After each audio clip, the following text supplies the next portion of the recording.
Bienvenue sur la chaîne Histoire oubliée. Nous sommes en 1891, Thomas Edison présente au public et à la presse le kinétoscope. Cette invention est destinée à visualiser une œuvre photographique donnant l'illusion du mouvement. Sur la face supérieure de la boîte se trouvait un trou de 1 pouce de diamètre environ. Les gens devaient se pencher pour regarder l'image en boucle durant 10 secondes d'un homme saluant les spectateurs. 4 ans plus tard, les frères Lumière déposeront leur brevet pour un appareil plus perfectionné, le cinématographe.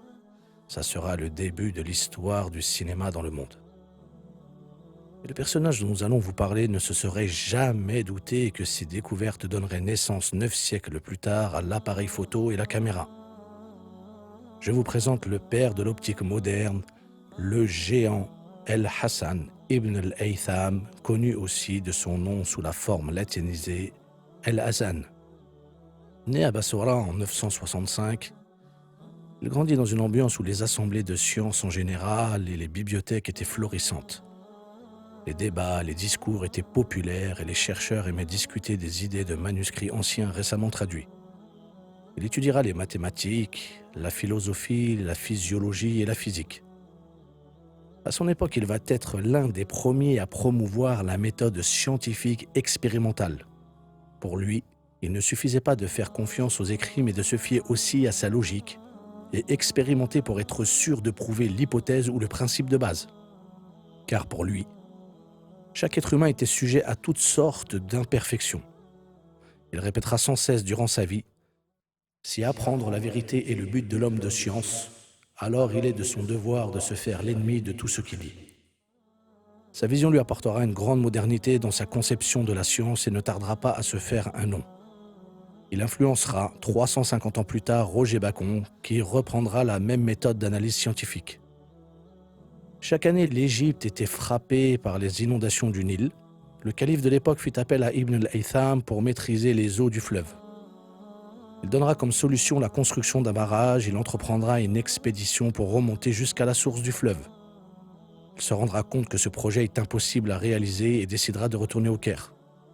Le calife furieux l'emprisonnera.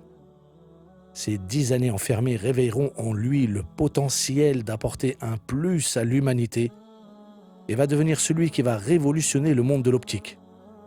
Il faut savoir que selon la vision que l'on a de la vie, la prison peut être un bien ou un mal. Cela permet de se remettre en cause, permet de développer l'imagination. Le temps devient l'ami du prisonnier et lui permet de pouvoir lire, écrire, augmenter ses connaissances et développer plein d'autres capacités. Le personnage que nous découvrons est l'exemple même de cette vision. Je vous laisse méditer dessus. Il mettra à profit le temps pour écrire 200 ouvrages sur des sujets variés comme l'astronomie, la médecine, les mathématiques, la méthode scientifique et l'optique. Il a été l'un des premiers physiciens à étudier la lumière, expliquera pourquoi le Soleil et la Lune semblent plus gros lorsqu'ils sont proches de l'horizon, et établira aussi que la lumière de la Lune vient du Soleil. En astronomie, il tentera de mesurer la hauteur de l'atmosphère et trouvera que le phénomène du crépuscule est dû à un phénomène de réfraction. Il parlera également de l'attraction des masses. Il étudiera la mécanique du mouvement et dira qu'un objet en mouvement continue de bouger aussi longtemps qu'une force ne l'arrête. Le principe d'inertie sera repris 650 ans plus tard par le célèbre physicien Isaac Newton.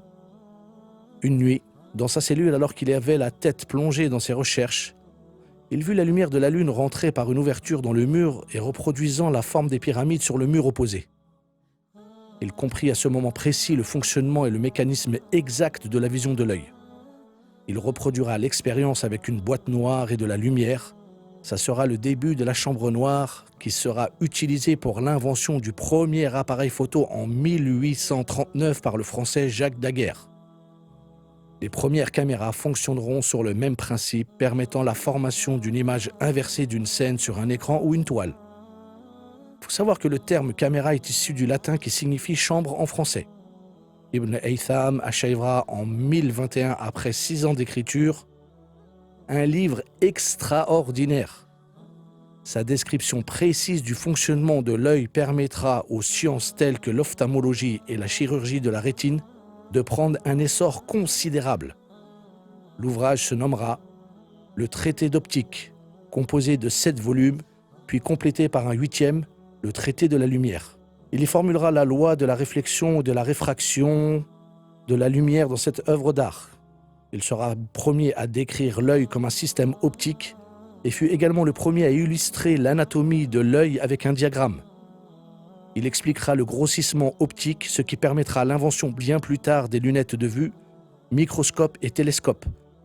Il décrira comment le cristallin forme une image sur la rétine.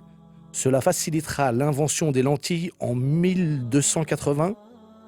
La traduction de son livre en latin éclairera considérablement les scientifiques de l'Europe médiévale et de la Renaissance.